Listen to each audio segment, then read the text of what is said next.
Tonight, we're going to explore one of the most fundamental yet overlooked features of the universe. Everything spins. Your planet spins on its axis once every 24 hours.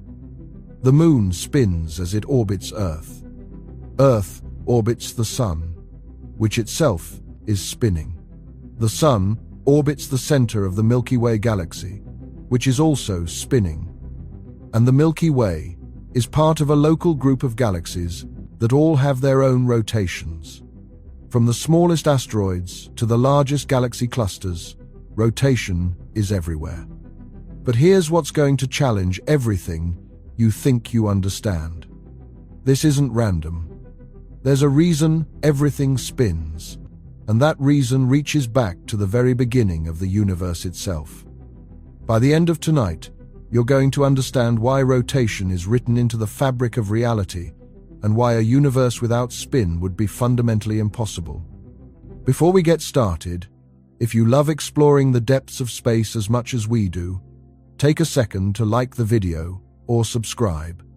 It's a simple action, but it helps this channel reach more curious minds like yours. Now, let's begin. Think about throwing a ball. When you toss a ball through the air, it follows a curved path, an arc determined by the force of the throw and Earth's gravity pulling it down. Simple mechanics that Newton described over 300 years ago. But here's something you might not have noticed. That ball is always spinning. Always. You can't throw a ball without giving it at least some rotation. Your fingers don't release it perfectly symmetrically. Air currents push on different parts of the surface unequally. Perfect symmetry doesn't exist in practice. There are always tiny imperfections, tiny asymmetries, tiny forces acting slightly off-center. And when forces act off-center, they create rotation. This same principle applies throughout the universe, but on scales vastly larger and more dramatic. Let's start with Earth's rotation because it's familiar and we experience it every day. Earth spins on its axis once every 23 hours and 56 minutes. Not exactly 24 hours, but close enough for everyday purposes. This rotation gives us day and night as different parts of the planet face toward and away from the sun. At the equator, you're moving at about 1,040 miles per hour due to this rotation. That's faster than the speed of sound. You don't feel this motion because everything around you, the air, the ground, the buildings, is moving at the same speed, but you can see the effects. The Coriolis effect causes hurricanes to spiral, makes wind patterns curve, and would cause a ball dropped from a tall tower to land slightly east of where you might expect. Why does Earth spin? The answer takes us back 4.5 billion years to the formation of the solar system. The solar system formed from a cloud of gas and dust called the solar nebula. This nebula was huge, spanning several light years across. It consisted mostly of hydrogen and helium left over from the Big Bang, mixed with heavier elements created in previous generations of stars that had lived, died, and scattered their remains. This nebula wasn't sitting still. It was moving. Different parts of it had different velocities. Some regions were moving slightly faster, some slightly slower. Some were drifting one direction, some another. This is crucially important. In all the vast expanse of interstellar space, you will never find a cloud of gas that is perfectly at rest, with all its parts moving in exactly the same direction at exactly the same speed. It doesn't happen. Random turbulence from nearby stars, shock waves from distant supernova explosions, gravitational tugs from passing molecular clouds. All of these create motion and create differences in motion. And where there are differences in motion, there is angular momentum. Angular momentum is one of the most important concepts in physics. It's the rotational equivalent of regular momentum. Just as an object moving in a straight line has momentum equal to its mass times its velocity, a rotating object has angular momentum related to how fast it's spinning and how its mass is distributed. The critical property of angular momentum is that it's conserved. In a closed system with no external torques, the total angular momentum stays constant. This conservation law is as fundamental as the conservation of energy or the conservation of momentum. It's one of the bedrock principles of physics, derived from the symmetry of physical laws with respect to rotation. When the solar nebula began to collapse under its own gravity, perhaps triggered by the shock wave from a nearby supernova, it started pulling itself together. Gas and dust fell inward toward the center where gravity was strongest. As it collapsed, something happened that's both intuitive and remarkable. It started spinning faster. You've seen this if you've ever watched a figure skater. When a skater starts a spin with arms extended and then pulls their arms in close to their body, they spin faster, much faster. This isn't because they're pushing off with their feet or doing anything to add energy. It's pure conservation of angular momentum. As the skater's mass moves closer to the axis of rotation, the rotation rate must increase to keep the total angular momentum constant. The same thing happened with the solar nebula. As it collapsed from a diffuse cloud several light years across, down to a dense region just a few billion miles across, all that angular momentum got concentrated. The nebula spun faster and faster. But something else happened too. The nebula didn't collapse into a sphere. It flattened into a disk. This is a crucial point that explains so much about the structure of the solar system and planetary systems around other stars. Why a disk? Because of the interplay between gravity, rotation, and collisions. Gravity pulls everything toward the center equally in all directions. But rotation creates centrifugal effects that resist collapse perpendicular to the axis of rotation. Imagine the nebula rotating like a wheel. Material, trying to fall toward the center along the axis of rotation, through the poles, encounters no resistance from rotation. It falls straight in. But material trying to fall toward the center, perpendicular to the axis, through the equator, experiences rotational motion that prevents it from falling straight in. Instead, it settles into orbits around the center. At the same time, particles in the nebula are colliding with each other constantly. Gas molecules bouncing off each other, dust grains bumping together. These collisions average out random motions. A particle moving steeply up out of the plane collides with other particles and gets knocked back down. Another particle moving steeply down collides and gets knocked back up. Over millions of collisions, all the random up and down motion gets damped out. What remains is the organized circular motion around the center. The result is a flat disk of material all orbiting in roughly the same direction around a dense central condensation. This disk is called a protoplanetary disk. It's where planets form. At the center, where density and temperature are highest, hydrogen fusion eventually ignites, creating a star. That's your sun. In the disk around it, dust grains stick together, forming larger clumps. Those clumps attract more material gravitationally, growing into planetesimals, then protoplanets, then finally full planets. Earth formed from countless collisions between these smaller bodies. And every single collision imparted angular momentum. Imagine two planetesimals, each a few hundred miles across, on slightly different orbits. They collide, but not head-on. Almost never head-on. Space is three-dimensional, and orbits are complex. The collision happens at an angle, off-center.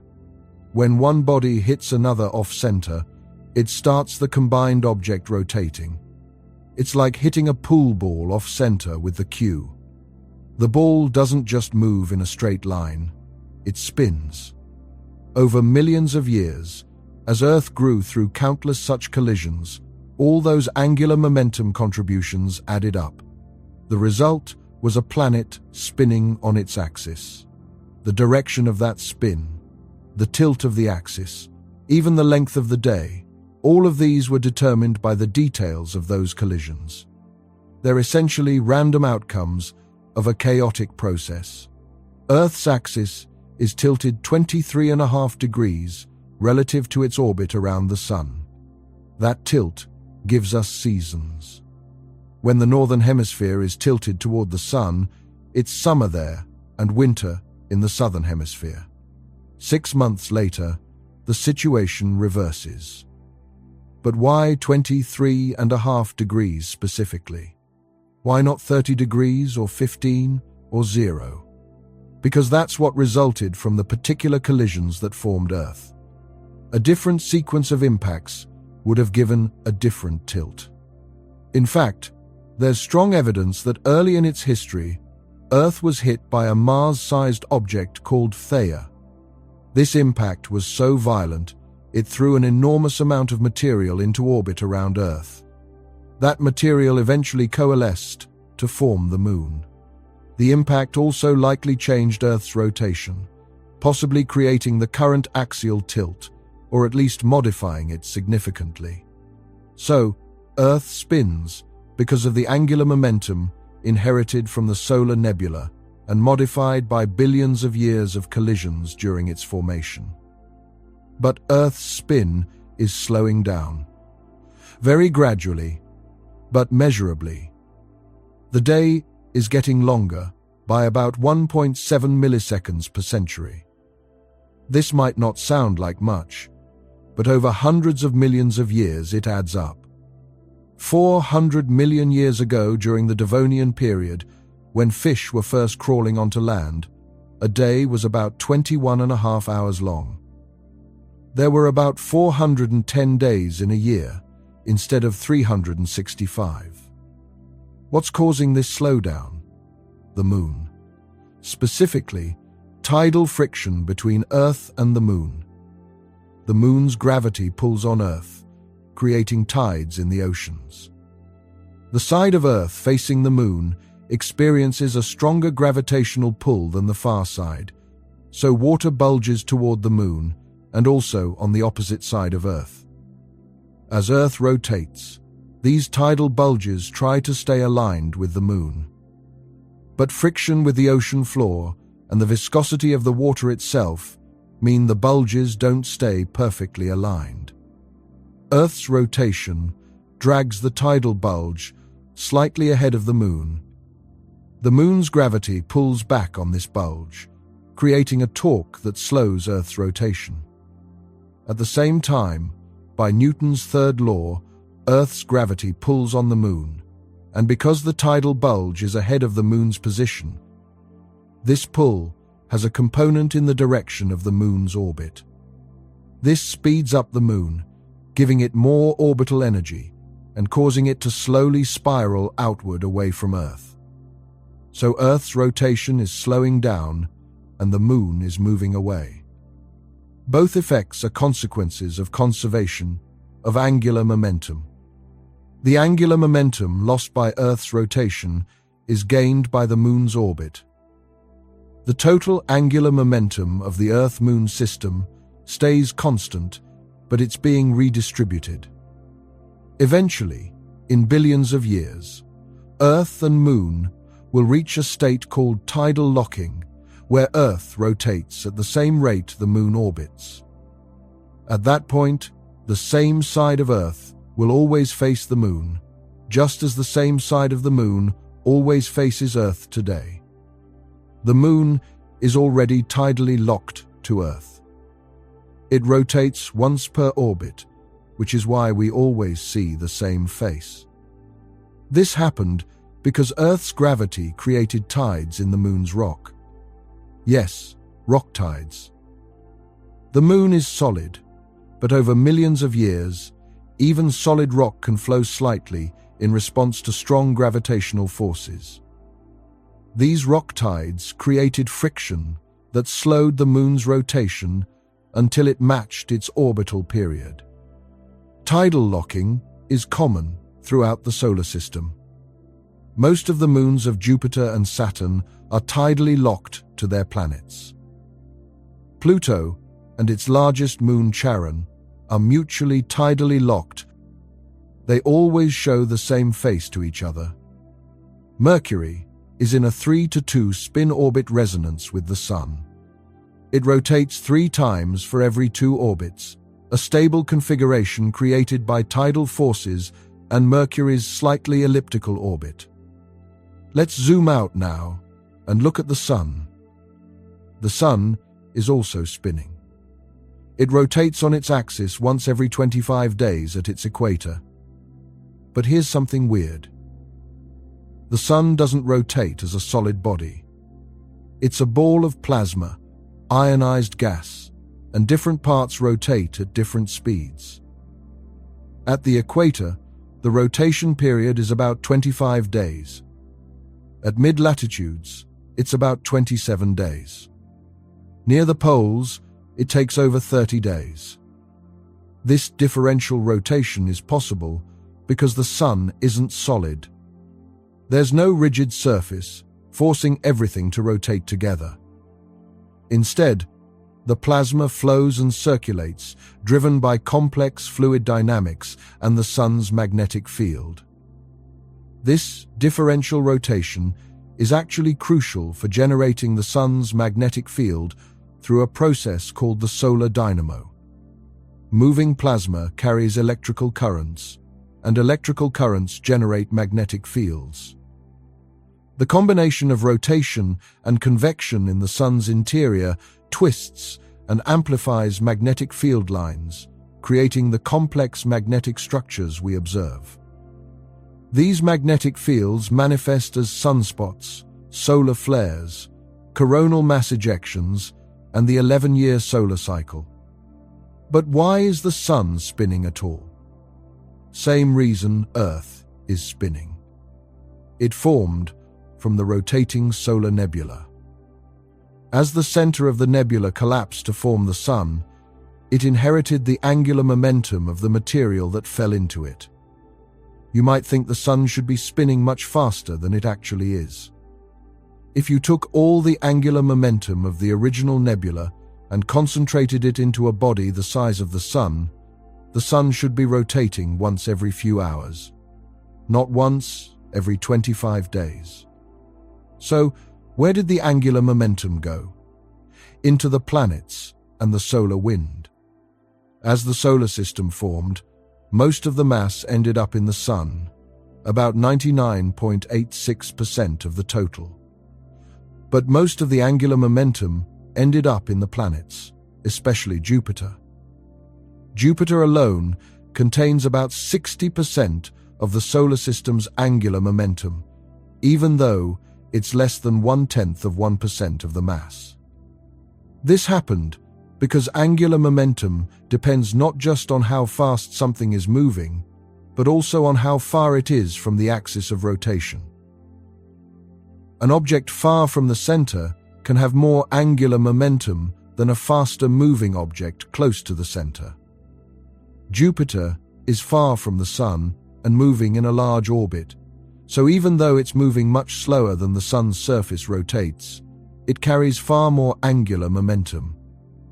Additionally, the young Sun lost angular momentum through its solar wind.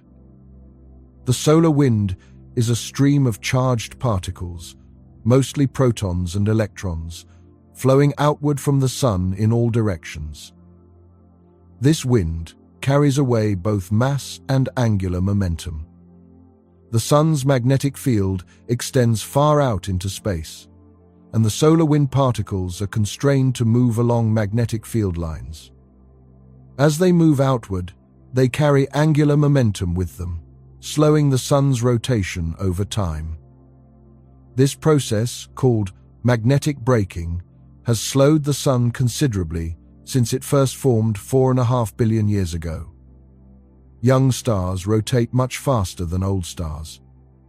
Some young stars rotate so fast they complete one rotation in just a few hours.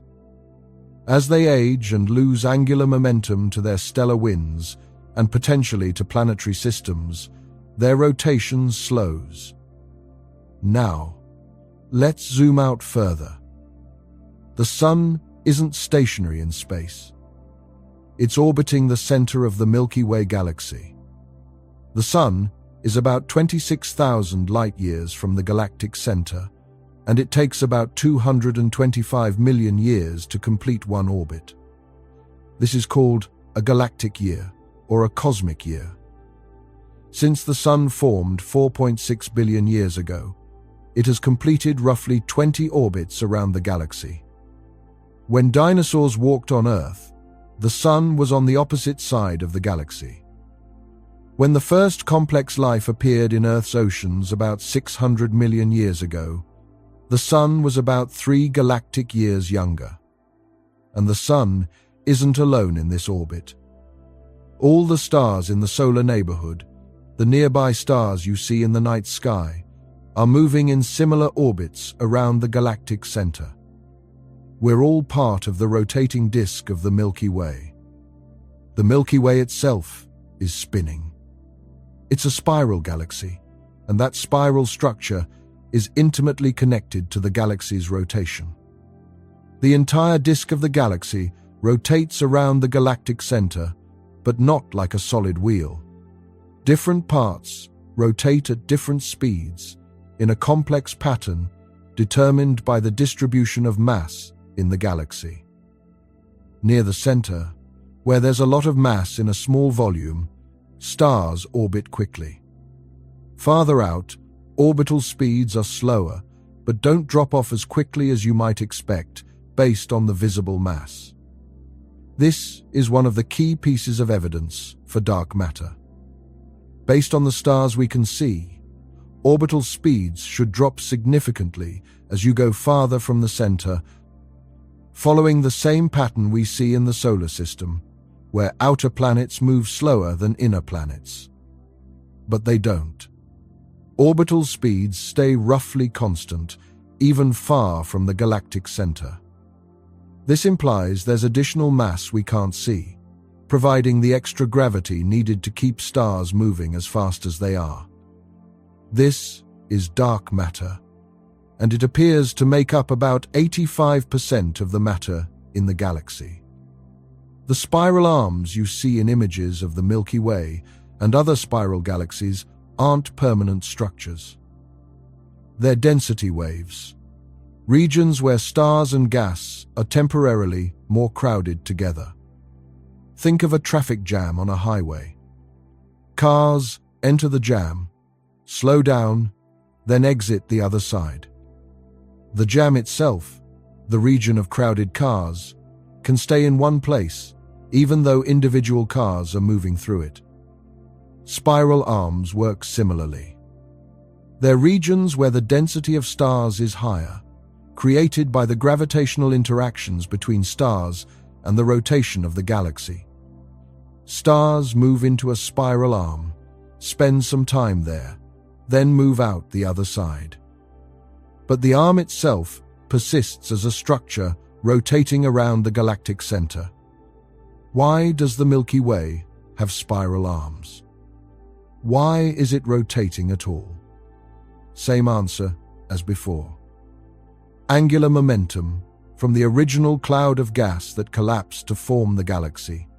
Galaxies formed in the early universe from irregularities in the distribution of matter. Some regions were slightly denser than average. Gravity pulled matter toward these dense regions. As matter fell inward, it brought its angular momentum with it. The proto-galaxy started to spin faster as it contracted, just like the solar nebula did.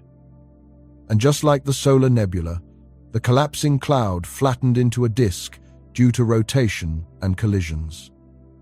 Gas clouds within the galaxy collided, averaged out random motions, and settled into the plane of the disk.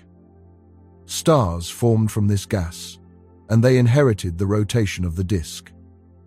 The result is what we see today, a flattened disk of stars orbiting the galactic center with spiral structure created by density waves. But not all galaxies are spirals. Many galaxies, especially the largest ones, are elliptical. Elliptical galaxies don't have the flattened disk structure of spirals. Instead, they're roughly spherical or football-shaped, with stars moving in random orbits rather than all moving in the same direction in a plane. How did this happen? Galaxy mergers. When two spiral galaxies collide and merge, the organized rotation of both galaxies gets disrupted. Stars are scattered into new orbits, some moving one direction, some another. The net rotation of the combined system might be close to zero, or at least not organized into a single rotating disk. The result is an elliptical galaxy, where individual stars are orbiting the galactic center, but not in any organized pattern. The galaxy as a whole doesn't have a strong net rotation. This tells us something important. Rotation requires organization. It requires that most of the mass is moving in roughly the same direction. When that organization is destroyed through a violent event like a galaxy merger, rotation can be lost even though angular momentum is conserved. The angular momentum gets distributed among stars moving in many different directions, so there's no net rotation of the galaxy as a whole. But even elliptical galaxies formed from rotating clouds initially. They've just had their rotation disrupted by mergers.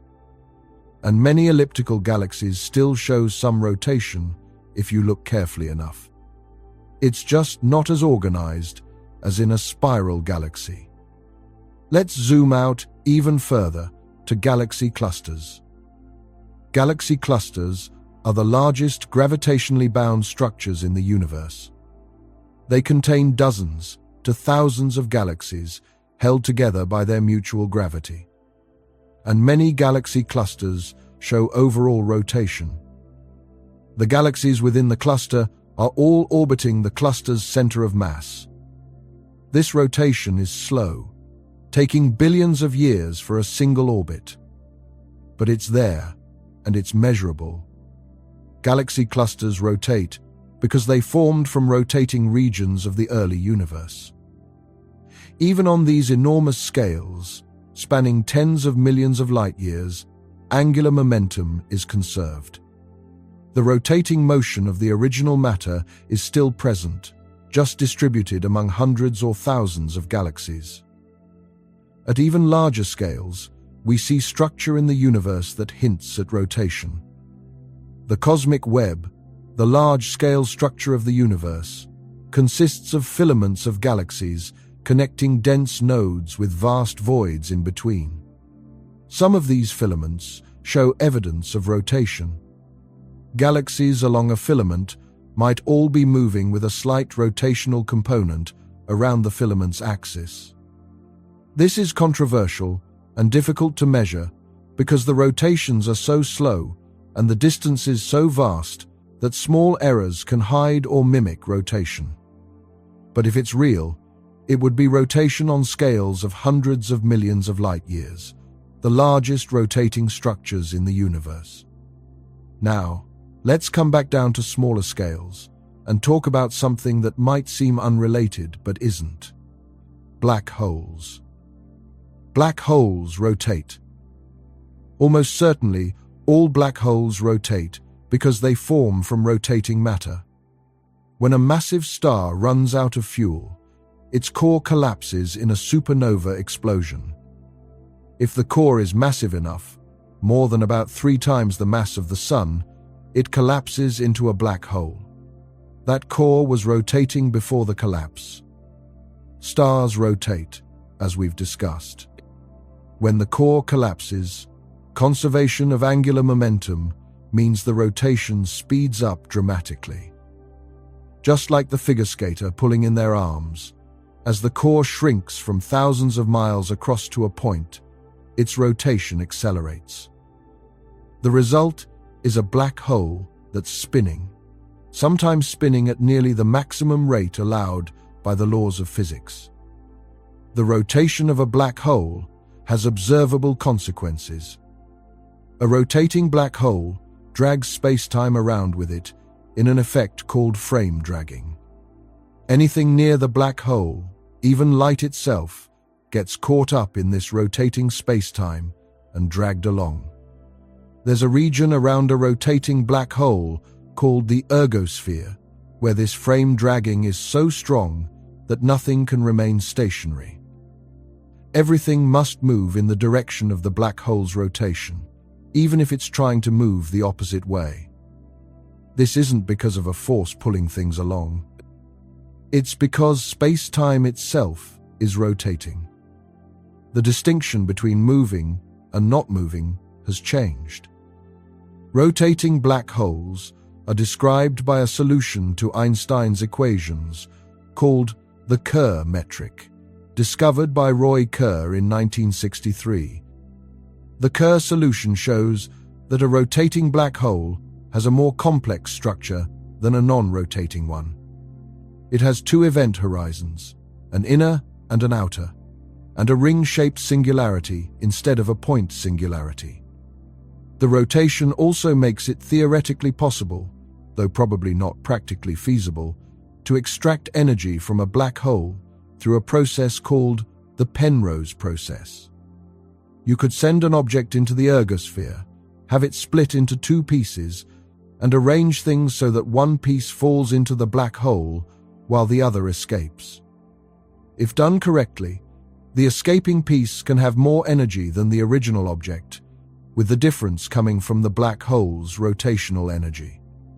The black hole slows down slightly, and you've extracted energy. This probably doesn't happen naturally, but it's a consequence of the mathematical description of rotating black holes.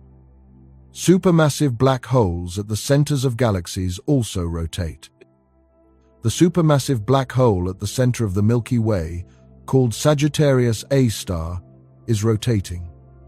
We can infer this from observations of stars and gas orbiting very close to it.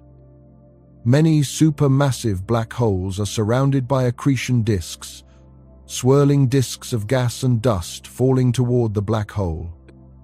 These disks are rotating, and they feed angular momentum into the black hole as material falls in. The black hole's rotation affects how the accretion disk behaves. The disk's inner edge is determined by the black hole's rotation. For a fast-spinning black hole, the disk can extend closer to the event horizon. For a slowly spinning black hole, the disk is pushed farther out. This affects the temperature of the disk, which affects how much radiation it emits, which is something we can observe with telescopes.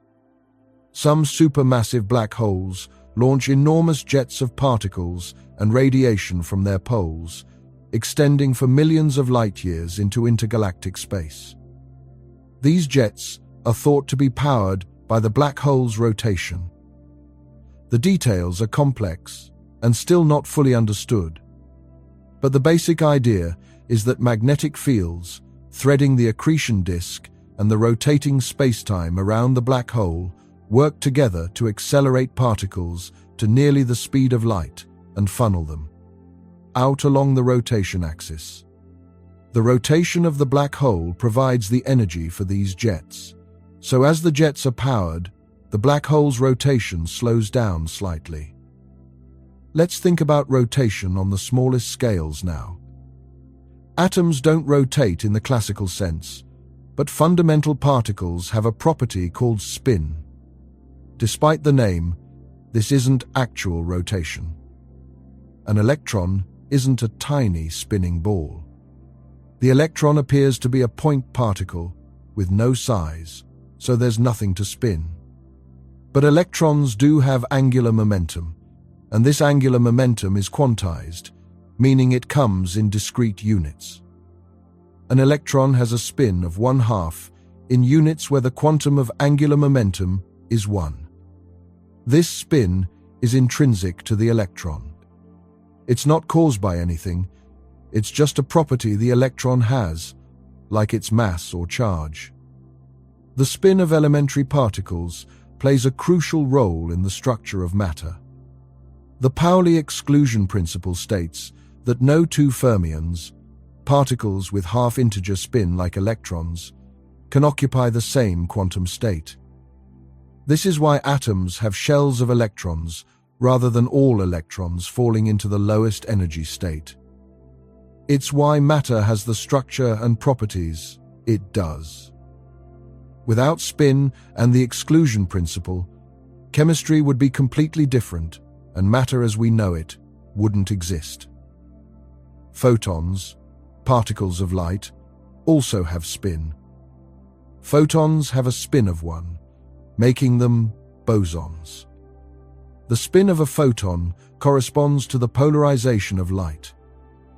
Light can be circularly polarized, spinning like a corkscrew as it travels. Right-handed circular polarization corresponds to one spin direction, left-handed to the opposite spin direction. When you observe rotating objects in space using polarized light, you can learn about their rotation from how the light's polarization changes. So even at the quantum level, the concept of spin and rotation is fundamental. Let's think about why rotation is so ubiquitous. Why does everything spin? The fundamental answer comes down to symmetry and conservation laws. In physics, conservation laws arise from symmetries. The conservation of energy arises from time translation symmetry, the fact that the laws of physics don't change with time. The conservation of momentum arises from space translation symmetry, the fact that the laws of physics are the same everywhere in space. And the conservation of angular momentum arises from rotational symmetry, the fact that the laws of physics don't depend on which direction you choose to call up or down, north or south. Because the universe has rotational symmetry, angular momentum is conserved. And because angular momentum is conserved, rotation can never disappear. Once something is rotating, it will keep rotating unless something else applies a torque to it. But applying a torque requires angular momentum to come from somewhere or go somewhere. You can transfer angular momentum between objects, but you can't destroy it. This is why rotation is so common. The early universe was filled with tiny irregularities, quantum fluctuations that grew into the structures we see today. These irregularities meant different regions of space had slightly different velocities. Differences in velocity mean angular momentum. As these regions collapsed under gravity to form stars, galaxies, and galaxy clusters, that angular momentum got concentrated. Rotation increased. And once that rotation was established, it persisted because angular momentum is conserved. So, in a very real sense, the rotation we see everywhere in the universe today, from planets to galaxies to black holes, is the echo of tiny differences in motion in the very early universe. It's the accumulation and concentration of angular momentum that was present from the beginning. But there's a deeper question. Could the universe itself be rotating? This is a speculative and controversial idea. Einstein's equations allow for rotating universe solutions. The most famous is the Gödel universe, proposed by mathematician Kurt Gödel in 1949. In a Gödel universe, spacetime itself rotates. There's no fixed frame of reference. Everything is rotating relative to everything else in a consistent way. Gödel's solution also allows for closed time-like curves. paths through spacetime that loop back on themselves. You could theoretically travel into your own past, creating paradoxes. For this and other reasons, the Gödel universe is not thought to describe our actual universe. But it shows that Einstein's equations don't forbid a rotating universe. So could our universe be rotating? Current observations suggest it isn't, or if it is, the rotation is extremely slow. We can look for evidence of rotation by checking if the universe looks the same in all directions. If the universe were rotating, there would be a preferred axis, and properties of the universe, like the expansion rate or the temperature of the cosmic microwave background, would be different in different directions. Detailed measurements of the cosmic microwave background show that it's remarkably uniform in all directions. There are tiny variations, but these variations are consistent with random quantum fluctuations, not with a large-scale rotation. So to very high precision, the universe doesn't appear to be rotating. But we can only observe the part of the universe within our observable horizon, about 93 billion light-years across. The entire universe could be much, much larger. If the universe is rotating, but the rotation axis is very far away, much farther than we can see, then we wouldn't detect it. We'd be like an ant on a slowly rotating disk, too small to measure the curve. So it remains possible, though not supported by current evidence, that the universe on scales larger than we can observe is rotating. If it is, that rotation would have been present from the very beginning, from the Big Bang itself. There's also the question of whether the Big Bang itself was rotating.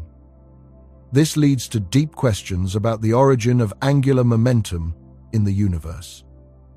If the universe started from a perfectly symmetric initial state, where would rotation come from?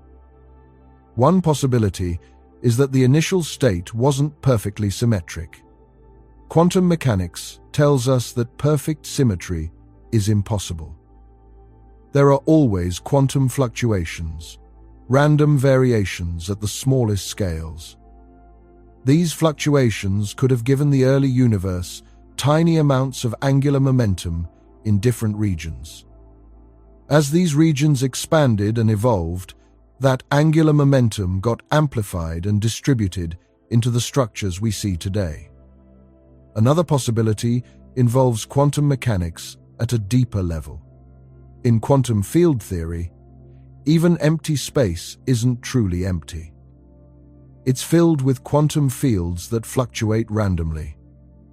These fluctuations could create particle-antiparticle pairs that briefly exist before annihilating. If these fluctuations happened in the early universe, when spacetime itself was fluctuating wildly, they could have imparted angular momentum to different regions. But these are speculative ideas at the frontier of theoretical physics. We don't have direct evidence for exactly how angular momentum originated in the universe. What we do know is that it exists, it's conserved, and it's everywhere. Let's come back to something more concrete and think about what would happen if rotation suddenly disappeared. Imagine if Earth stopped spinning but continued orbiting the Sun. First, everything not firmly attached to the ground would keep moving. Buildings, cars, the oceans, the atmosphere, all of it is moving at about 1,040 miles per hour at the equator due to Earth's rotation. If Earth stopped and you didn't, you'd fly eastward at 1,040 miles per hour. The results would be catastrophic, beyond comprehension. The oceans would surge eastward in a colossal tsunami that would submerge entire continents. The atmosphere would continue moving, creating winds far stronger than any hurricane. Eventually, after the chaos settled, you'd be left with a very different planet. one side would face the sun continuously. That side would heat up to extreme temperatures as it baked under constant sunlight. The other side would be in eternal darkness, cooling to frigid temperatures. The boundary between day and night would be the only habitable. Earth's magnetic field would probably disappear. The magnetic field is generated by electric currents in Earth's liquid iron core, and these currents are driven by convection, combined with rotation. Without rotation, the dynamo would shut down and the magnetic field would decay. Without a magnetic field, the solar wind would strip away the atmosphere over millions of years. So stopping Earth's rotation would make it uninhabitable in multiple ways. What if the sun stopped rotating? The sun's magnetic field, as mentioned earlier, is generated by a dynamo process that requires rotation and convection. Without rotation, there would be no dynamo. The magnetic field would disappear. Without a magnetic field, there would be no sunspots, no solar flares, no coronal mass ejections. The sun would be magnetically quiet. This might actually be beneficial for Earth, as solar storms can damage satellites and power grids. But it would change the sun's structure in subtle ways that are hard to predict. What if galaxies stopped rotating? This is harder to imagine because galaxies are held together by gravity, and their rotation is what keeps them from collapsing. If you could somehow remove all rotation from a galaxy, every star would fall directly toward the center under gravity. The galaxy would collapse into a dense ball, probably forming a supermassive black hole at the center. The fact that galaxies are stable, maintaining their structure over billions of years, is directly because of rotation. Rotation provides the centrifugal effect that balances gravity. This is true at all scales. Planetary systems are stable because planets orbit rather than falling into the sun. Galaxies are stable because stars orbit rather than falling into the galactic center. Even atoms are stable in a certain sense because electrons have angular momentum that keeps them from spiraling into the nucleus. Though this is quantum mechanical, and the classical picture of orbiting electrons isn't quite right. But the principle holds. Rotation, or more precisely, angular momentum, is essential for the stability and structure of matter at all scales. Let's think about some unusual examples of rotation in the universe. Pulsars are rotating neutron stars. When a massive star explodes in a supernova, it can leave behind a neutron star, an object about 10 miles across, but containing more mass than the Sun. The density is incredible, comparable to the density of an atomic nucleus. If you could take a teaspoon of neutron star material and bring it to Earth, it would weigh about 1 billion tons. Neutron stars form from the collapsed cores of massive stars, and like all collapsing rotating objects, they spin faster as they shrink. Some neutron stars rotate incredibly fast. The fastest known pulsar rotates 716 times per second. 716 revolutions per second for an object 10 miles across. The surface is moving at a significant fraction of the speed of light. These rapidly rotating neutron stars emit beams of radiation from their magnetic poles. As the neutron star rotates, these beams sweep across space like lighthouse beams. If one of the beams happens to point toward Earth, we see a pulse of radiation each time it sweeps past. That's why they're called pulsars. The first pulsar was discovered in 1967 by Jocelyn Bell Burnell. She noticed regular radio pulses from space, arriving with astonishing precision. The pulses were so regular, with a period of 1.337 seconds, that the team half-jokingly considered whether they might be signals from an alien civilization. They even nicknamed the source LGM-1 for Little Green Men. But soon more pulsars were discovered, and it became clear these were natural objects.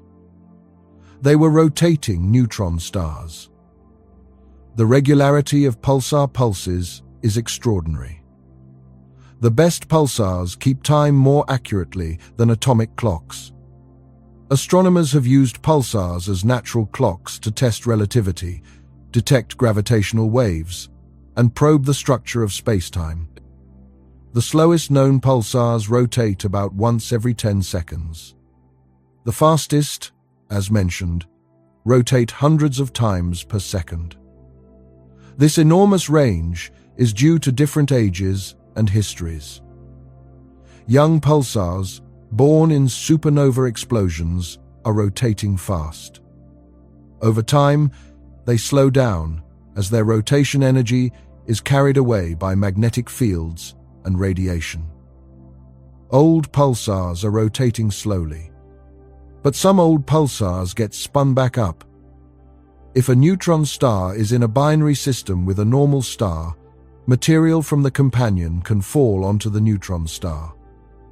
This material carries angular momentum, and as it spirals onto the neutron star, it spins the neutron star up. These recycled pulsars can end up rotating very fast, even faster than young pulsars. This process explains the millisecond pulsars, pulsars rotating hundreds of times per second.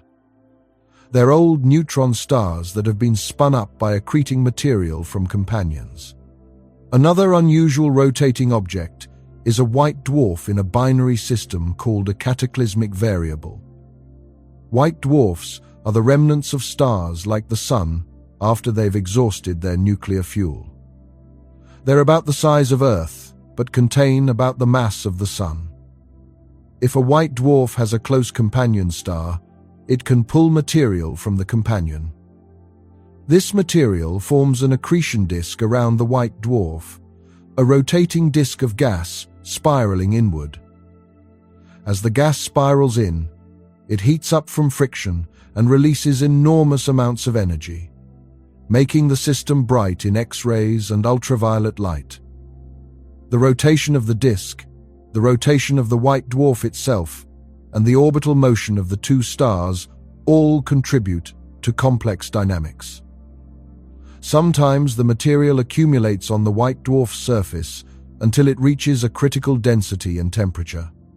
Then it undergoes a sudden burst of nuclear fusion, a nova, briefly making the system thousands of times brighter. These events are triggered by the accumulation of rotating material from the accretion disk. At a completely different scale, we have rotating stars in binary systems. Many stars are not alone, but part of binary or multiple star systems. Two stars orbiting each other around a common center of mass. This orbital motion is rotation. The two stars are rotating around their shared center of mass just like planets orbit the Sun. Some binary stars are very close together, orbiting in hours or days. These close binaries can interact in fascinating ways. If one star expands as it evolves, it can fill its Roche lobe, the region around it where its gravity dominates. Material from the expanding star can overflow this lobe and fall onto the companion. This creates mass transfer, and the transferred material brings angular momentum, which can change the orbital period and the spins of both stars. Some binary stars are so close they actually touch, with material streaming between them. These are called contact binaries. They're essentially two stars sharing a common envelope of gas. The rotation of the system is crucial for their structure and evolution.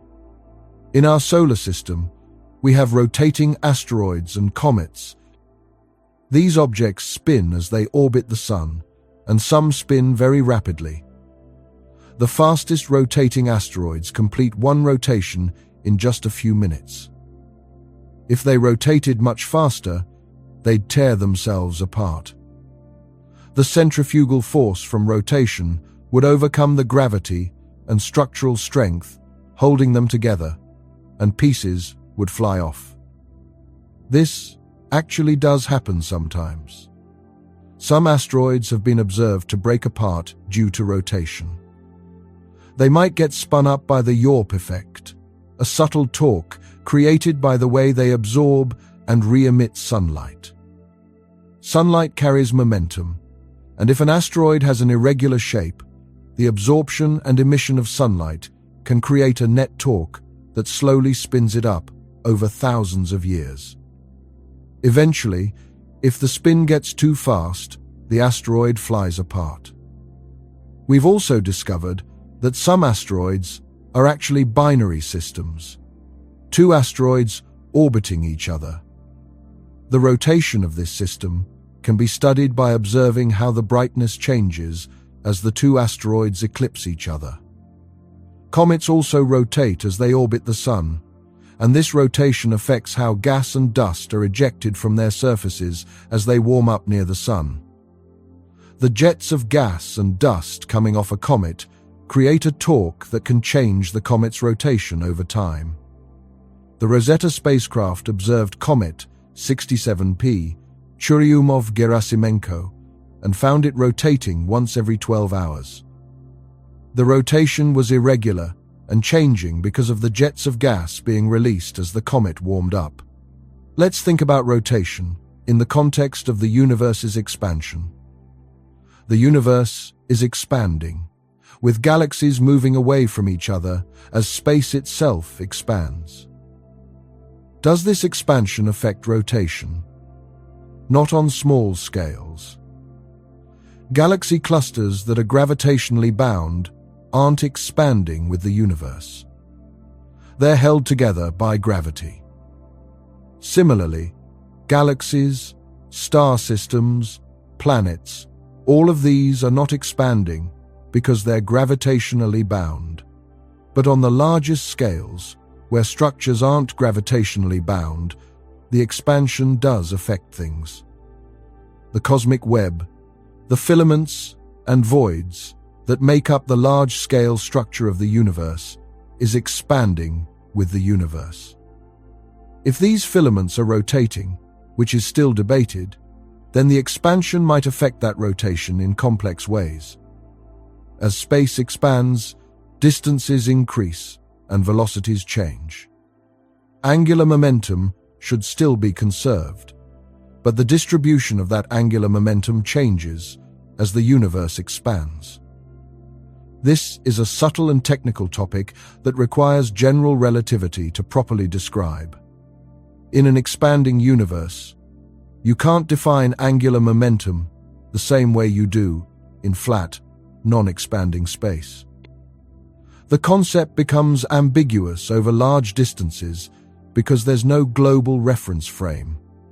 But locally, within regions that aren't expanding significantly, angular momentum conservation still holds. Let's talk about one more fascinating aspect of rotation: the frame dragging effect predicted by general relativity.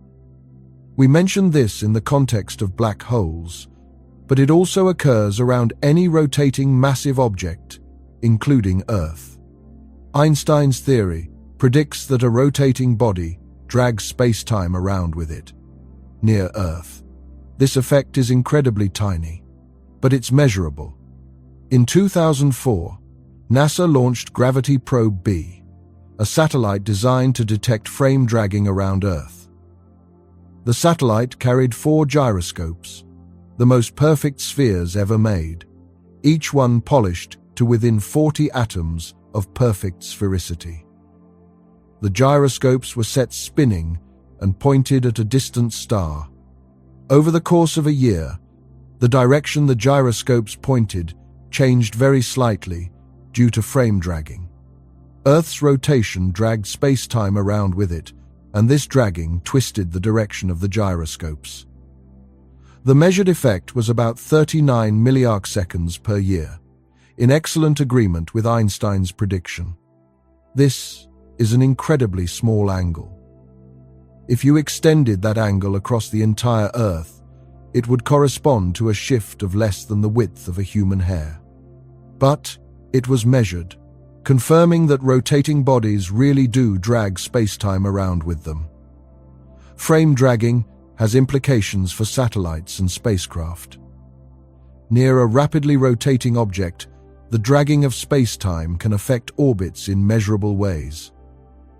For GPS satellites orbiting Earth, frame dragging is a tiny correction that has to be accounted for to maintain the system's accuracy. For objects orbiting close to black holes, frame dragging is enormous and dominates the dynamics. So rotation affects the very fabric of spacetime itself. It's not just objects moving through space. Rotation changes the geometry of space and time. Let's zoom all the way back out and think about the big picture. Why does everything in the universe spin? Because the universe has rotational symmetry, which gives us conservation of angular momentum. Because matter started with tiny differences in velocity, which became angular momentum as it collapsed under gravity. Because angular momentum can't disappear, only be transferred or redistributed. Because once something is rotating, it keeps rotating, unless something else stops it. Rotation is as fundamental as motion itself. Linear motion, moving from one place to another, is governed by conservation of momentum. Rotational motion, spinning around an axis, is governed by conservation of angular momentum. Both are consequences of symmetries in the laws of physics. The universe doesn't care which direction is north or which point in space you call the origin. Because of these symmetries, momentum and angular momentum are conserved. And because they're conserved, motion and rotation persist. They're woven into the fabric of reality. Every spinning planet, every rotating star, every spiral galaxy, every black hole dragging spacetime around with it, they're all manifestations of angular momentum. They're all echoes of the initial conditions of the universe, preserved and concentrated by gravity over billions of years. You can trace the rotation of Earth back through its formation from the solar nebula, back through the collapse of the nebula from an interstellar cloud, back through the formation of that cloud from gas enriched by previous generations of stars, back through the formation of those stars from the primordial gas of the early universe, back through the formation of structure from quantum fluctuations in the first moments after the Big Bang. At every step, angular momentum was there. At every step, it was conserved. At every step, it shaped how matter moved and organized itself. So when you watch the sun rise tomorrow morning, you're witnessing rotation, Earth spinning on its axis. When you see the moon in the sky, you're seeing rotation, the moon orbiting Earth, and Earth and moon orbiting their common center of mass. When you look at the Milky Way on a dark night, you're seeing rotation, the entire galaxy spinning majestically around its center. When you see images of distant spiral galaxies, you're seeing rotation, each one a rotating disk of hundreds of billions of stars. When you read about black holes detected by gravitational wave observatories, you're learning about rotation. Black holes spinning as they merge, releasing energy in the form of ripples in space-time itself. Rotation is everywhere because angular momentum is everywhere. And angular momentum is everywhere because it was present from the beginning and has been conserved ever since. The universe doesn't just contain rotation as one feature among many. Rotation is fundamental to its structure and evolution.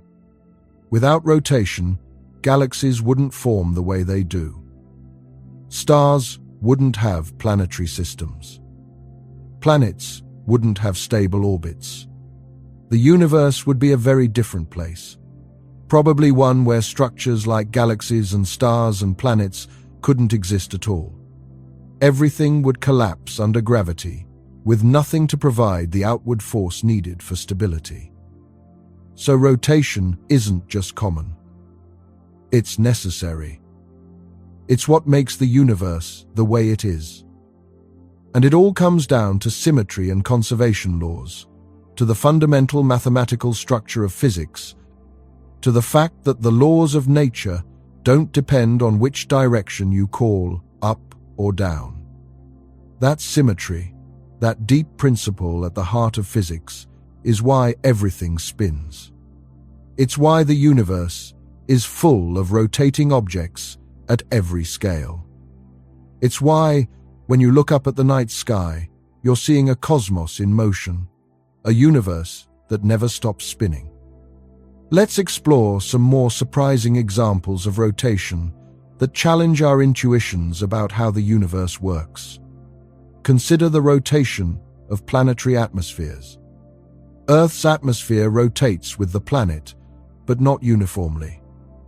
The lower atmosphere, the troposphere where we live and where weather happens, is mostly coupled to the surface through friction. It rotates at roughly the same speed as the ground below it. But higher up in the stratosphere and mesosphere, the coupling is weaker. Wind patterns can develop that move faster or slower than Earth's rotation. The jet streams, fast-flowing rivers of air high in the atmosphere, are created by the combination of Earth's rotation and temperature differences between the equator and poles. The Coriolis effect, a consequence of rotation, deflects moving air masses and creates the characteristic spiral patterns of storms and weather systems. Hurricanes and typhoons rotate because of Earth's rotation. In the northern hemisphere, they spin counterclockwise. In the southern hemisphere, they spin clockwise. This isn't because water drains differently in different hemispheres. That's a myth that doesn't work at bathroom sink scales. It's because large-scale weather systems spanning hundreds of miles are deflected by the Coriolis effect. Air flowing toward a low-pressure center gets deflected to the right in the northern hemisphere and to the left in the southern hemisphere, creating the characteristic spiral. Without Earth's rotation, we wouldn't have hurricanes as we know them. We might have storms, but they wouldn't have the organized rotating structure that makes hurricanes so powerful and so dangerous. Venus provides an interesting contrast to Earth.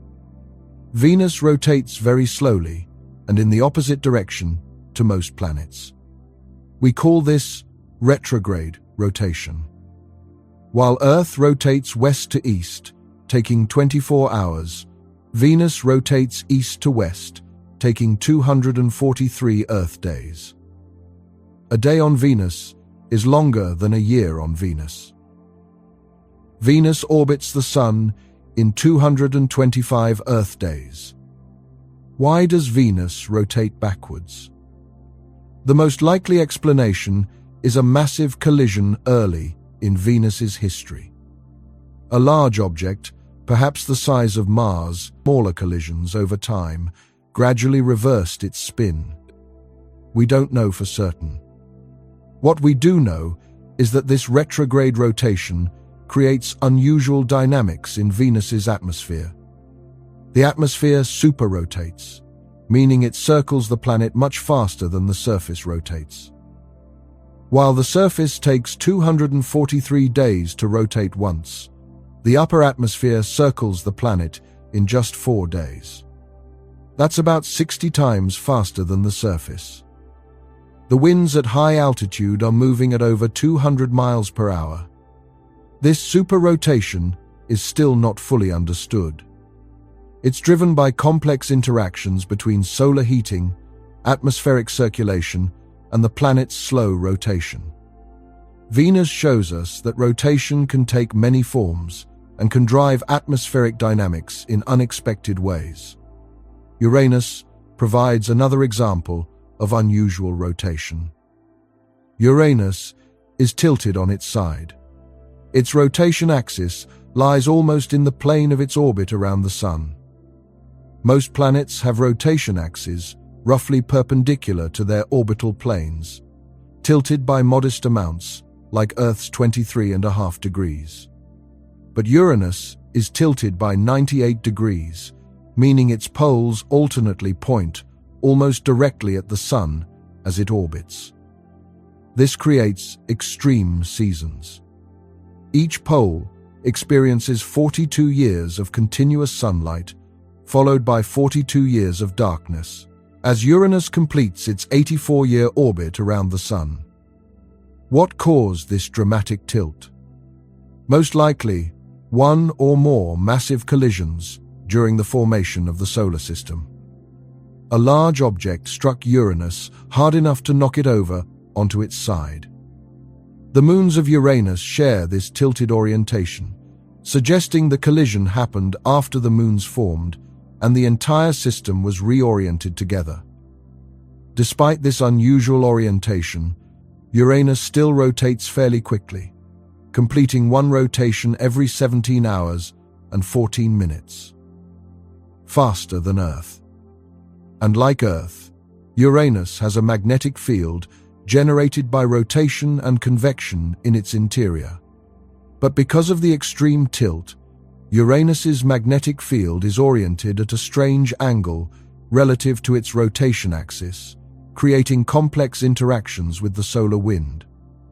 These examples show that while rotation is universal, the details vary enormously depending on the history and circumstances of each object. Let's think about rotation in the context of planetary rings. Saturn is famous for its spectacular rings, but all the gas giant planets have rings to some extent. These rings are made of countless small particles, ranging from dust grains to house-sized boulders, all orbiting the planet. The rings exist because of rotation and tidal forces.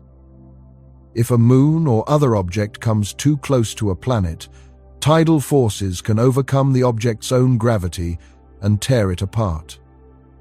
The distance at which this happens is called the Roche limit. Inside the Roche limit, objects can't hold themselves together. They get pulled apart by tidal forces. Saturn's rings exist inside Saturn's Roche limit. They might be the remains of a moon that wandered too close and was torn apart. Or they might be material that was never able to coalesce into a moon in the first place because tidal forces prevented it. Either way, the particles in the rings are in orbit around Saturn, each one following its own path, determined by gravity and angular momentum. The ring particles closer to Saturn orbit faster than those farther out, following Kepler's laws. This differential rotation, different parts moving at different speeds, is what keeps the rings flat and stable. Collisions between particles average out any vertical motion, while the rotation prevents everything from falling into the planet. The structure within Saturn's rings, the gaps and divisions, is created by gravitational interactions with Saturn's moons. A moon orbiting outside the rings can create resonances, where ring particles at certain distances orbit in whole number ratios with the moon's orbit. These resonances sweep gaps in the rings. The Cassini division, the largest gap in Saturn's rings, is created by a 2-to-1 resonance with the moon Mimas. Ring particles in the Cassini division would orbit Saturn twice for every one orbit of Mimas, and this resonance destabilizes their orbits, clearing out the gap. So the detailed structure of planetary rings is a consequence of rotation and gravitational interactions playing out over millions of years. Let's shift to thinking about rotation in the early universe. We've talked about how galaxies and stars inherited rotation from the clouds they formed from. But where did those clouds get their rotation? In the very early universe, shortly after the Big Bang, matter was distributed almost uniformly. The density was almost the same everywhere, but not exactly. There were tiny variations, quantum fluctuations, that had been amplified by cosmic inflation in the first fraction of a second after the Big Bang. These density fluctuations were incredibly small, differences of about 1 part in 100,000, but they were crucial. Slightly denser regions had slightly stronger gravity. Over time, they attracted matter from their surroundings and grew denser.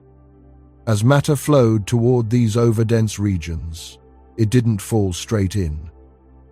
Remember, different parts of the early universe had slightly different velocities. These velocity differences created angular momentum. As matter spiraled inward toward the growing density fluctuations, that angular momentum caused the collapsing regions to rotate. Over hundreds of millions of years, these rotating, collapsing regions formed the first galaxies. So the rotation of galaxies can be traced back to velocity differences in the early universe, which in turn came from quantum fluctuations in the first moments after the Big Bang. Rotation is literally built into the universe at the quantum level. This raises profound questions about the nature of the Big Bang itself. Did the Big Bang have angular momentum? Was the entire universe rotating from the very beginning? Or did rotation emerge from quantum fluctuations as the universe expanded? These are questions at the frontier of cosmology. Current observations suggest the universe as a whole is not rotating, or if it is, the rotation is so slow we can't detect it. But we can only observe the part of the universe within our cosmic horizon, the region from which light has had time to reach us since the Big Bang. The entire universe could be vastly larger than what we can see. If it is rotating, but the rotation period is much longer than the age of the universe, we wouldn't be able to detect it from our limited perspective.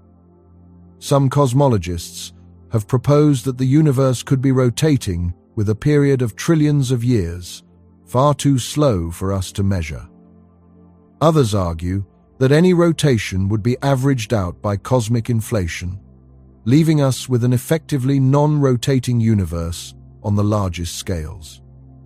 This is an open question. Let's think about rotation and time. Einstein's theory of relativity tells us that space and time are not separate, but are woven together into spacetime. Rotation affects both space and time. We've mentioned frame dragging, where a rotating object drags spacetime around with it. But there's another effect called gravitational time dilation that's affected by rotation. Clocks at different distances from a rotating mass run at different rates. A clock on the surface of a rotating planet runs slightly slower than a clock in orbit above it, not just because of the difference in gravitational potential, but also because of the rotation. For Earth, the effect is tiny. A clock at the equator, where rotational velocity is highest, runs slower than a clock at the poles by about 30 nanoseconds per day. This is measurable with atomic clocks, but irrelevant for everyday life. But for rapidly rotating objects like neutron stars, the effect becomes significant. Time literally runs at different rates, at different locations on a spinning neutron star.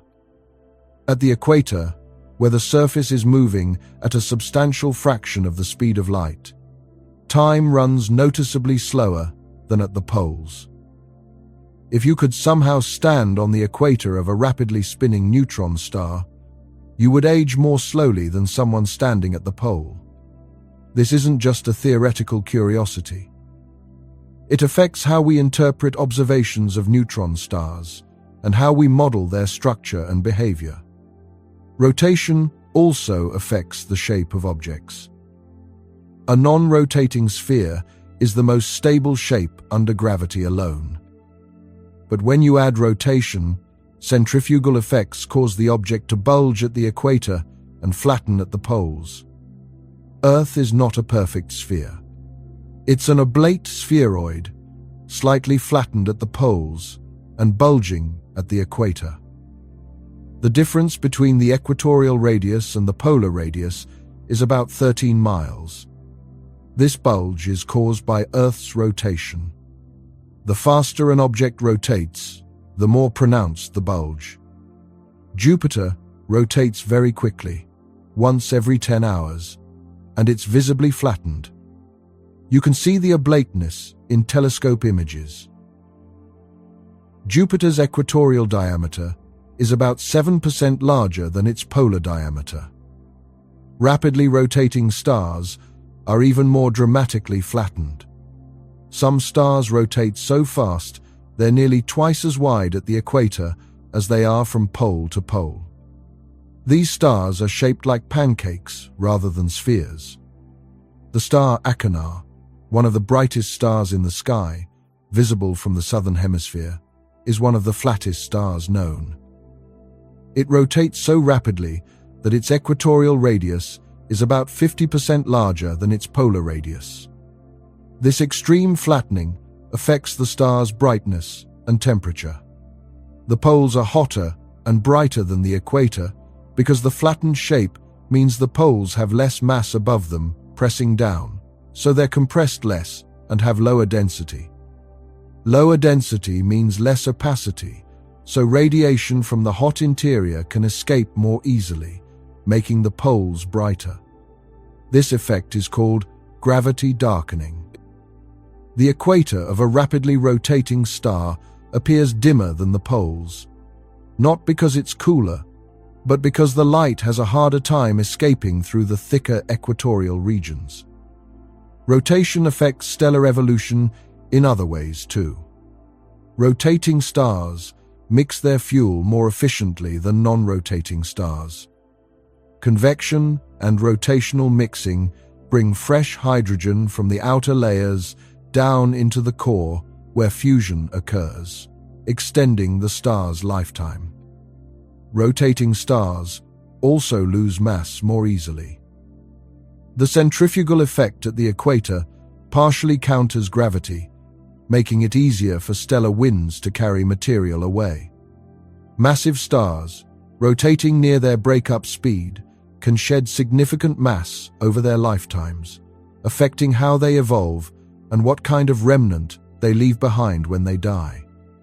Some massive stars rotate so fast they lose enough mass that they don't explode as supernovae at all.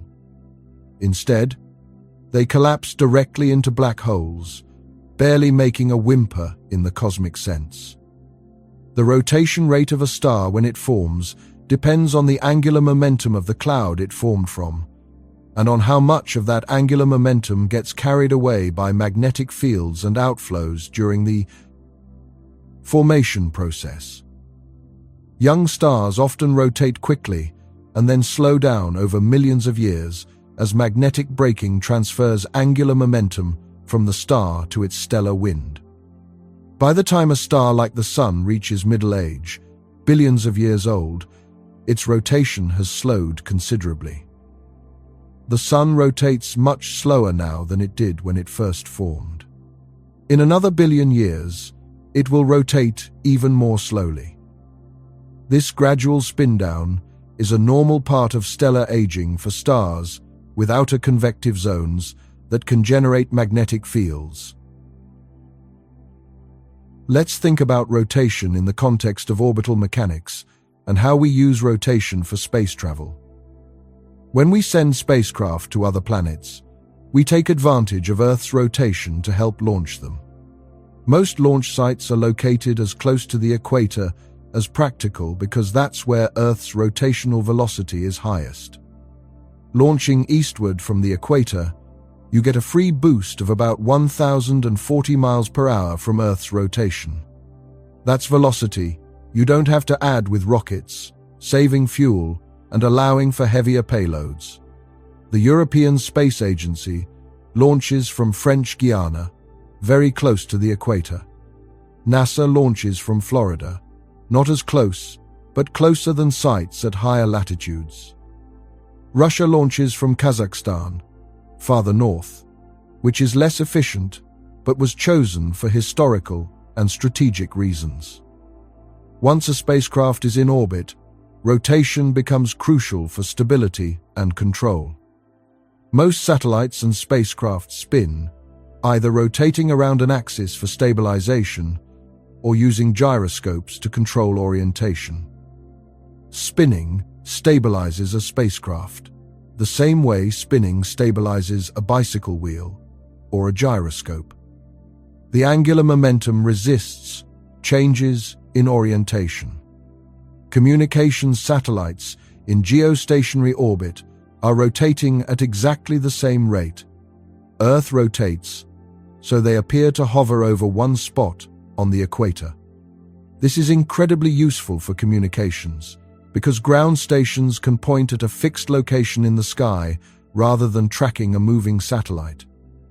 To achieve a geostationary orbit, a satellite must be at an altitude of 22,236 miles above the equator and moving at about 7,000 miles per hour.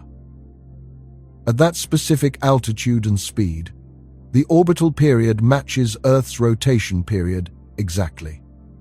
This is an example of how rotation on one scale, Earth's rotation, dictates the properties of rotation on another scale, satellite orbits. Spacecraft traveling to other planets use gravitational assists or gravity slingshots to change their velocity and trajectory. As a spacecraft passes close to a planet, it's deflected by the planet's gravity. From the spacecraft's perspective, it's following a curved path around the planet. But, from the Sun's perspective, the spacecraft can gain or lose velocity depending on whether it approaches the planet from behind or in front in the planet's orbit. This is a transfer of angular momentum and energy from the planet's orbit to the spacecraft's trajectory. The planet's rotation around the Sun slows down infinitesimally, and the spacecraft speeds up significantly. Or vice versa. The Voyager spacecraft used multiple gravitational assists from Jupiter, Saturn, Uranus, and Neptune to achieve the velocities needed to escape the solar system. Each encounter was carefully timed to maximize the transfer of angular momentum. Without these assists, we wouldn't have had enough rocket fuel to send Voyager to the outer solar system and beyond. The rotation and orbital motion of the planets made it possible. Let's consider rotation in the context of accretion disks around black holes and neutron stars. We mentioned earlier that material falling toward a compact object forms a rotating disk. These accretion disks are among the most energetic phenomena in the universe. The inner parts of the disk are moving at a significant fraction of the speed of light, orbiting just outside the event horizon of a black hole, or just above the surface of a neutron star. As material spirals inward, friction between adjacent parts of the disk heats the material to millions of degrees. This superheated gas emits X-rays and gamma rays, making accreting black holes and neutron stars some of the brightest objects in the X-ray sky. The rotation of the disk is critical to this process. Without rotation, material would fall straight into the black hole or neutron star and wouldn't release nearly as much energy. It's the rotational motion that allows the material to orbit for a while, colliding with other material and heating up through friction before finally falling in. The luminosity of an accreting black hole depends on how much material is falling in and how efficiently that material converts its gravitational potential energy into radiation. The efficiency can be as high as 10 to 40%, meaning 10 to 40% of the infalling mass gets converted to energy according to E equals mc squared. For comparison, nuclear fusion in the core of a star converts about 0.7% of mass to energy.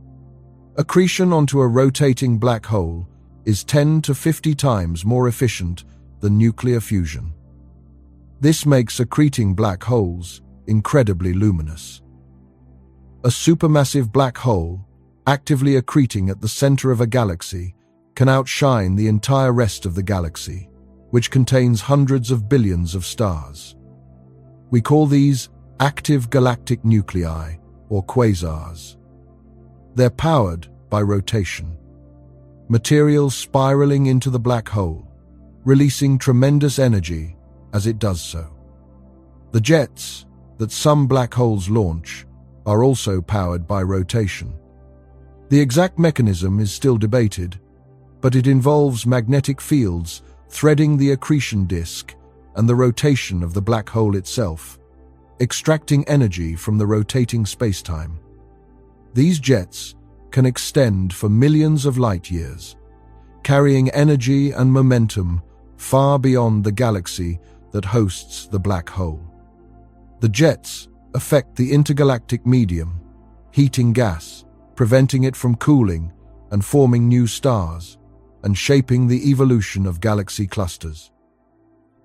Rotation at the scale of a black hole a few miles across affects the evolution of structures millions of light years in size.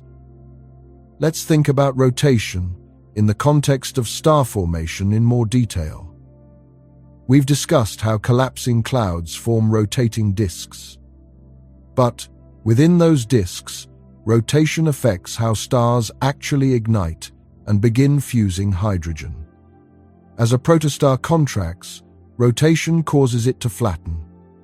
If it's rotating too fast, centrifugal forces prevent it from contracting enough to reach the temperature and density needed for fusion. The protostar has to shed angular momentum to continue contracting. This happens through several mechanisms. Magnetic fields threading through the protostar and the surrounding disk can transfer angular momentum outward, allowing the central protostar to contract. Outflows and jets, launched from the protostar's poles, carry away mass and angular momentum. If you look at regions of active star formation with telescopes, you see these bipolar outflows, jets of gas shooting out from young stars, perpendicular to their accretion disks.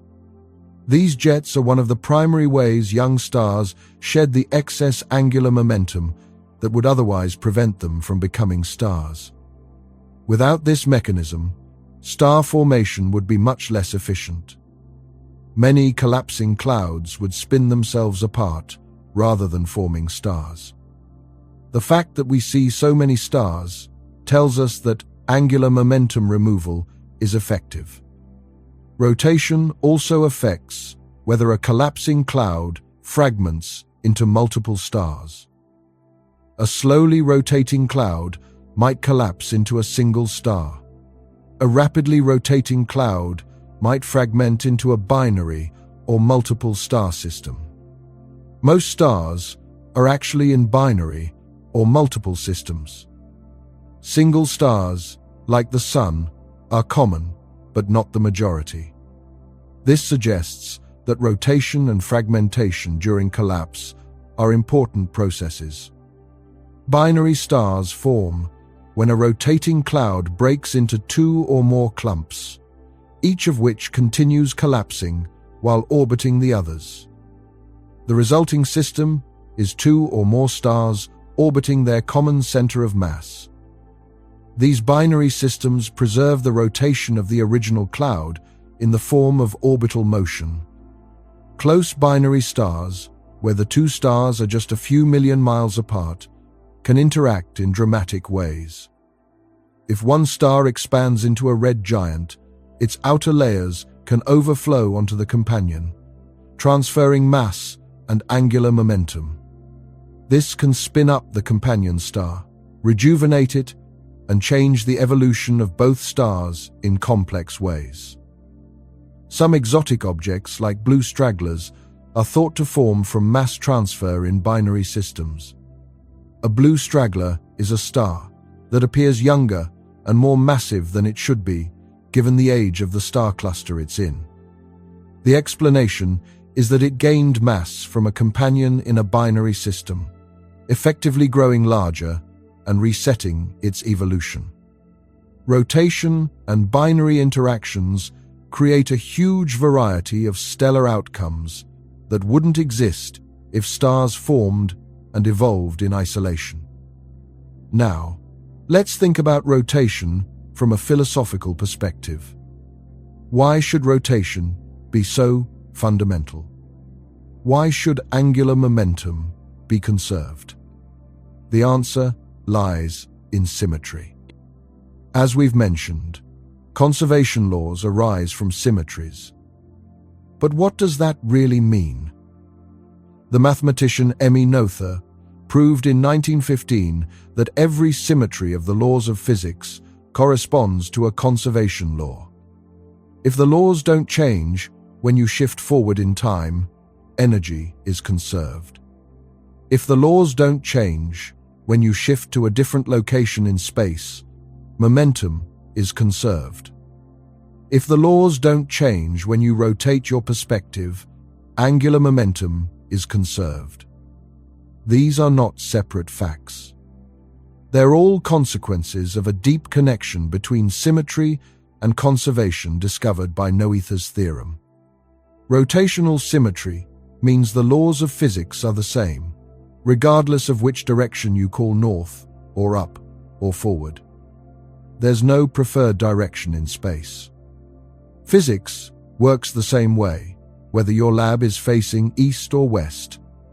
This symmetry, this fundamental sameness of physics in all directions, is what gives rise to conservation of angular momentum. And because angular momentum is conserved, rotation never disappears. It can be transferred, redistributed, shared between objects, but the total angular momentum of a closed system remains constant. This is why rotation is universal. It's not an accident or a coincidence. It's a mathematical necessity arising from the structure of physical law. The universe has rotational symmetry, therefore angular momentum is conserved, therefore rotation persists everywhere we look. You could imagine a different universe with different symmetries, leading to different conservation laws. Maybe a universe where space has a preferred direction, breaking rotational symmetry. In such a universe, angular momentum wouldn't be conserved, and rotation might not be stable. Objects might spontaneously start or stop spinning. The universe would be very strange, very different from ours. It's unclear whether complex structures like galaxies and stars could even form in such a universe. So, rotation isn't just a feature of our universe. It might be a requirement for any universe capable of developing complex structure and ultimately life. Let's consider rotation in quantum mechanics more carefully. We mentioned that particles have intrinsic spin, a quantum mechanical property that's not actual rotation but has many similar features. The spin of a particle is quantized. An electron always has spin 1/2, never more, never less. You can measure the spin along any axis you choose, and you'll always get one of two values, spin up or spin down along that axis. The choice of axis is arbitrary, a consequence of rotational symmetry. But once you choose an axis and measure the spin along it, the particle is in a definite state relative to that axis. If you then measure the spin along a different axis, you disturb that state and get a probabilistic result. This is one of the strange features of quantum mechanics that has no classical analog. The spin of particles affects how they interact. Electrons with opposite spins can occupy the same orbital in an atom. Electrons with parallel spins cannot, because of the Pauli exclusion principle. This is why the periodic table has the structure it does, with elements having different chemical properties based on how many electrons they have and how those electrons are arranged in shells. Without spin, chemistry would be completely different. Atoms wouldn't have the shell structure they do. Chemical bonding would work differently. The molecules necessary for life might not be stable. Spin also affects particle interactions at a more fundamental level. The strong nuclear force, which holds atomic nuclei together, depends on the spin states of quarks inside protons and neutrons. The electromagnetic force depends on the spin of photons. The weak nuclear force that governs radioactive decay involves particles with different spins. So spin, the quantum mechanical analog of rotation, is woven into the fabric of particle physics. It's not an add-on or a secondary property. It's fundamental to how particles exist and interact. And remarkably, this quantum mechanical spin is connected to classical rotation through angular momentum. When you add up the spins of all the particles in a macroscopic object, you can get classical angular momentum. A rotating object's angular momentum is the sum of the orbital angular momenta of its atoms and the intrinsic spins of all its particles. Mostly, the orbital part dominates for large objects, but the spin contribution is there, linking the quantum world to the classical world. Let's explore some practical applications of understanding rotation. Navigation has relied on rotation for centuries. Before GPS, ships navigated by the stars, using the apparent rotation of the celestial sphere to determine latitude and longitude. The altitude of Polaris, the North Star, tells you your latitude directly in the northern hemisphere. Polaris appears fixed while other stars rotate around it because it's very close to the projection of Earth's rotation axis on the sky. The stars appear to rotate because Earth is rotating. By measuring how stars move across the sky and knowing the time, navigators could determine their position.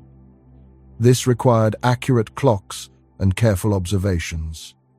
The invention of the marine chronometer in the 18th century, a clock accurate enough to keep time at sea, revolutionized navigation.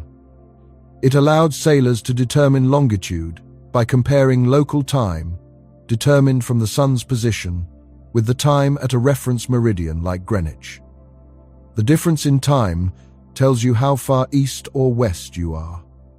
This is fundamentally using Earth's rotation as a clock and a reference frame. Modern navigation uses gyroscopes, devices that maintain their orientation because of conservation of angular momentum.